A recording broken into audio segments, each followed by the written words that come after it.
آپ سب کو برکت ہے۔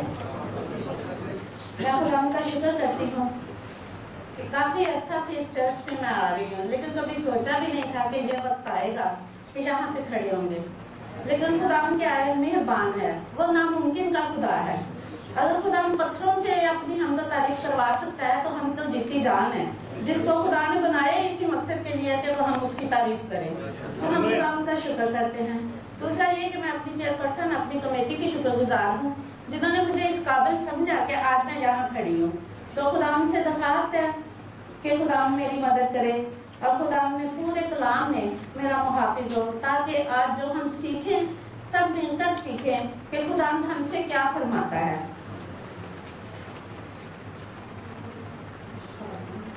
سب سے پہلے میں درخواست کروں گی کہ یرمیہ 18 باب اور اس کی 11 اور 12 ہے۔ روما پلیز آپ آ جائیں ذرا۔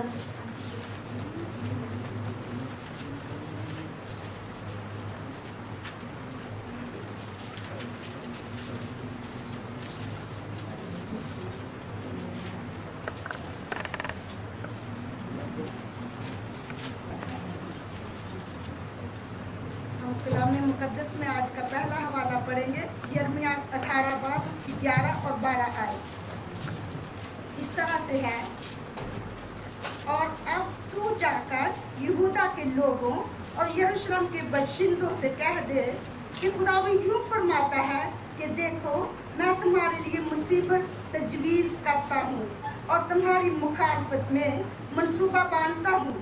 سو اب تم میں سے ہر ایک اپنی بری روش سے باز آئے اور اپنی راہ اور اپنے اعمال کو درست کرے۔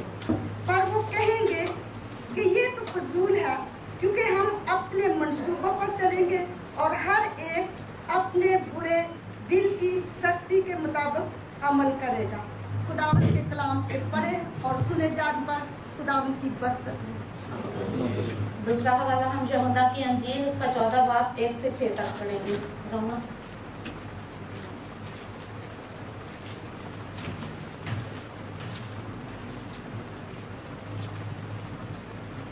خداوند کے نام میں آپ سب کو سلامتی ہو۔ ہم یوحنا کی انجیل اس کا 14 باب 1 آیت سے لے کے 6 آیات تک دیکھیں گے۔ لکھا ہے، تمہارا دل نہ گھبرائے، تم خدا پر ایمان رکھتے ہو، مجھ پر بھی ایمان رکھو۔ میرے باپ کے گھر میں بہت سے مکان ہیں، اگر نہ ہوتے تو میں تم سے کہہ دیتا، کیونکہ میں جاتا ہوں تاکہ تمہارے لیے جگہ تیار کروں، اور اگر میں جا کر تمہارے لیے جگہ تیار کروں تو پھر آ کر تمہیں اپنے ساتھ لے لوں گا، تاکہ جہاں میں ہوں تم بھی ہو، اور جہاں میں جاتا ہوں تم وہاں کی راہ جانتے ہو۔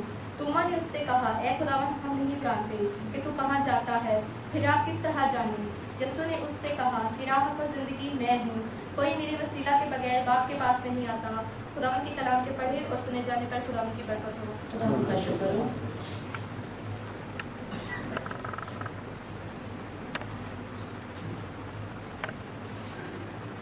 خدا نے کتنی تسلی کے یہ الفاظوں میں گئے ہیں، کتنی اچھی تسلی دی ہے کہ تمہارا دل نہ گھبرائے، تم خدا پر ایمان رکھتے ہو، مجھ پر بھی ایمان رکھو۔ تو آئیے ہم اپنے سروں کو جھکائیں، خدا سے مانگیں کہ خدا ہم سے کیا کہتا ہے۔ خدا سے کہیں کہ وہ آپ کے دل کو دماغ کو اپنی طرف لگائے، یہ نہیں کہ میں ناچیز ہوں میرے ان الفاظوں پر، بلکہ خدا اپنا کلام ہم میں سے ہر ایک کو دے، تاکہ اس کلام کے مطابق ہم خدا کو مبارک کہہ سکیں۔ اے خدا، میں تیرے آگے منت کرتی ہوں کہ تو آ اس جگہ پر ٹھہر جا، کیونکہ خدا تیرے بغیر ہم کچھ بھی نہیں ہیں۔ اے خدا، تو زندہ اصلی باپ ہے، تو اپنے بچوں کی دعاؤں کو درخواستوں کو سنتا اور قبول کرتا ہے۔ خدا میں تیرے آگے منت کرتی ہوں کہ اس حاضرین جماعت کے ساتھ ہو، ہم میں سے ہر ایک کو خدا بڑی برکت دے، ہمارے ذہن کو، خیال کو، ہمارے دل کو اپنی طرف لگا۔ خاص کر خدا میں تیرے آگے منت کرتی ہوں کہ ہم سب کے دلوں کی مٹی کو زرخیز کر، تاکہ خدا آج کلام کا جو بیج بویا جائے وہ ایسی جڑ پکڑے کہ وہ ضرور پھلدار ہو، اور کوئی 30 گنا، کوئی 60 گنا اور کوئی 100 گنا پھل لائے، تاکہ خدا تیرے یسوع نام کو جلال ملے۔ اے خدا، ہم تیرا شکر کرتے ہیں، اس وقت تو ہماری دعا کو سن اور قبول کر، یہ مانگتے اور پا لیتے ہیں یسوع کے نام سے، آمین۔ عزیزو، سب سے پہلے تو میں آپ کو بتا دوں کہ میرے پاس اتنا نالج نہیں ہے، ताकि आप सब इस बात से वाकिफ हों। अगर कोई गलती हो या कुछ हो तो प्लीज़ उसको माफ़ करें, क्योंकि अगर हम दूसरों के कसूर माफ़ करेंगे तो हमारा खुदा क्या है, हमारे कसूर माफ़ करेगा। और ये हम हर रोज़ खुदा उनसे एक वादा करते हैं। मेरा ख्याल है कि कोई भी नहीं है जो डेली ये दुआ पानी नहीं बोलता और ये अल्फाज नहीं कहता कि मैं अपने कसूरवारों को माफ़ करता हूँ, खुदावंद तू भी मेरे कसूर माफ़ कर। तो इसलिए ज़रूरी है कि अगर कोई गलती हो तो अगर आप माफ़ करेंगे तो खुदावंद भी आप पे माफ़ करेगा। दूसरा ये कि खुदावंद का शुक्र करती हूँ कि मैं एक पास्टर की बेटी हूँ, पास्टर की बहन हूँ और हकीकी मसीही घराने से मेरा तल्लुक है। सो खुदावंद का शुक्र करती हूँ। सो खुदावंद इस कलाम के वसीले से मेरा ख्याल है कि आप सबको ज़रूर बरकत देगा। तो आइए आज का जो हवाला है ये होना 14 बार और इसकी 5 आयत से हम देखेंगे। 5 और 6 आयत है। तूमा ने उससे कहा, ऐ खुदावंद हम नहीं जानते कि तू कहाँ जाता है, फिर राह किस तरह जाने। यीशु ने उससे कहा कि राह और हक और जिंदगी मैं हूँ, कोई मेरे वसीले के बगैर बाप के पास नहीं आता। हम खुदा का शुक्र करते हैं कि खुदा ने अपने आप को राह कहा है जिसके वसीले से हमारी बाप तक रसाई है। सो हम शुक्र करते हैं इस बात के लिए भी कि खुदा ने हम पर फजल किया, कि हमें इस काबिल समझा कि खुदा ने अपने आप को हमारे लिए दिया। अगर हम देखें ये जो आज का जो सबक है या मजमून है या पैगाम है, हमने कई दफ़ा मेरा ख्याल है सुना, बहुत दफ़ा सुना होगा, लेकिन क्या है क्योंकि सुनाने वाला कोई फ़र्क होगा।